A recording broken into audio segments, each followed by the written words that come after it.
दीदी हर दिन खाने के लिए कुछ ना कुछ स्पेशल बनाते रहते हैं, पर आज तो मम्मी भी कुछ स्पेशल बना रहे हैं। क्या बना रहे हैं उसके लिए आपको फुल व्लॉग देखना पड़ेगा। साथ में बच्चे भी बहुत ही ज्यादा मजे कर रहे हैं अपने नाना नानी के साथ। और आज तो मेरे हाथों में लगाई दीदी ने बहुत ही ज्यादा खूबसूरत मेहंदी। राधे श्याम सभी को आप लोगों का ब्लॉग में स्वागत है। आज के ब्लॉग की शुरुआत हो रही है लंच बनाने से। आज है मेरा मायके में 5वां दिन। जैसे ही लंच बनाने लगी वैसे ही भी आ गई, तो इसको मैंने पीठ में उठा लिया। तो बाकी लोग भी ब्रेकफास्ट करके निकल पड़े अपने अपने काम में। तो मेरा काम लंच बनाने का था। जैसे ही लंच बना के फ्री हुई वैसे ही बाकी लोग भी आ गए अपना अपना काम करके। फिर सब लोगों ने लंच किया। लंच करने के बाद भानवी और भी और तक दीदी के पास, और मेरा काम था कपड़े सुखाने का। मम्मी ने सुबह के कपड़े वॉश कर रखे थे मशीन में, बस वही मैंने बाहर निकाले। और मम्मी यहाँ पर खेत में घास काटने का काम कर रहे हैं, और थोड़ी देर में टाइम हो जाता है गाय को घास और पानी देने का। तो यहाँ मैं फटाफट से पहुंच जाती हूँ गौशाला और गाय को घास और पानी देकर निकल जाती हूँ मक्की वाले खेत में, मक्की और खीरे की तलाश में। जैसे ही खेत पहुंची वैसे ही हल्की हल्की बूंदाबांदी स्टार्ट हो गई, पर मैं रुकी नहीं, मेरी तलाश जारी थी। और बहुत तलाशने के बाद मुझे छोटू सी खीरा मिल जाती है। छोटू सी खीरा तो खाने लायक नहीं थी, और साथ ही साथ मुझे यहाँ पर मिल गई 2 मक्की जो खाने लायक थी। तो इसलिए मैं 2 मक्की को तोड़कर निकल पड़ी हूँ घर के लिए। जैसे ही मैं घर के पास वाले खेत में पहुंची तो मेरी अभी भी खीरे की तलाश जारी थी, और यहाँ मुझे फाइनली इस साल की पहली खीरा मिल गई। और मैं बहुत ज्यादा खुश हो गई इसको देखकर। पर अभी मैं इसकी हार्वेस्टिंग नहीं करूंगी, क्योंकि अभी बहुत छोटू सी दिखने को थी, थोड़ा और इसको हम बढ़ने देंगे। उसके बाद मैं निकल पड़ी घर के लिए।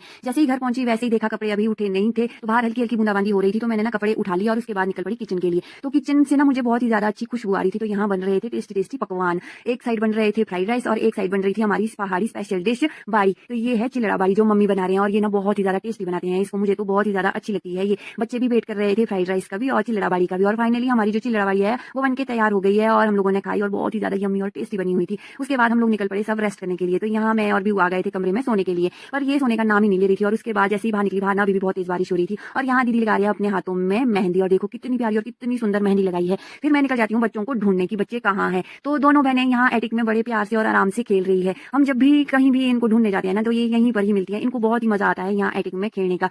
यहाँ खुला है, कोई भी सामान वगैरह नहीं है, तो इनके ना यहाँ बहुत ही ज्यादा मजे लग जाते हैं खेलने के। और यहाँ ना खेलते खेलते इनकी हो जाती है लड़ाई, और देखो कैसे एक दूसरे से ये टॉय छीन रहे हैं। फिर दोनों को हमने सुला लिया, और सुलाने के बाद जैसे ही उठे वैसे ही मैं नहा धो के फ्रेश होकर यहाँ पर लग पड़ी हूँ पूजा करने। पूजा करके जैसे ही किचन पहुंची वैसे ही मेरी टर्न आ जाती है डिनर बनाने की। और साथ में मैं बना रही हूँ इस साल की पहली मक्की अपने खेतों की। वो भी पहले भी हमने मक्की खाई है, पर वो हमारे खेत की नहीं थी। और जो ये वाली मक्की है ये तो मैं अपने खेतों से तोड़कर लाई है। तो यहाँ हमारे जो मक्की का सीजन है वो भी स्टार्ट हो गया है। तो यहाँ मैं फाइनली फ्री हो गई हूँ मक्की भून कर भी और डिनर बनाकर भी। तो यहाँ हमने इस साल की पहली मक्की भी टेस्ट कर ली, और बहुत ही ज्यादा टेस्टी है ये मक्की। और घर में सभी लोगों को ना मक्की बहुत ही ज्यादा पसंद है। तो यहाँ ना बच्चे भी बहुत इंजॉय कर रहे हैं अपने नाना नानी के साथ। तो यहाँ जैसी मक्की खा के हम लोग फ्री हुए तो थोड़ी देर बैठे, तो यहाँ ना बच्चों के साथ थोड़ा सा टाइम स्पेंड करते हैं, और ये नाना नानी के साथ ना बहुत ही ज्यादा एंजॉय करते हैं। फिर हम लोगों ने सबने डिनर किया, और डिनर करने के बाद आ जाती है मेरी टर्न मेहंदी लगाने की। दीदी ने अपने हाथों में दिन को लगा ली थी, और शाम के टाइम अब मेरी है मेहंदी लगाने की टर्न। और यहाँ देखो कितना ज्यादा सुंदर डिजाइन डाला है दीदी ने, और आप लोग भी बताना कि कैसी लगी है मेरी मेहंदी। और उसके बाद हम लोग रूम पहुंचते हैं, और देखा रूम में ना सब लोग सो गए हैं। बाकी आज के ब्लॉग में इतना ही, मिलते हैं नेक्स्ट वीडियो में, तब तक के लिए बाय।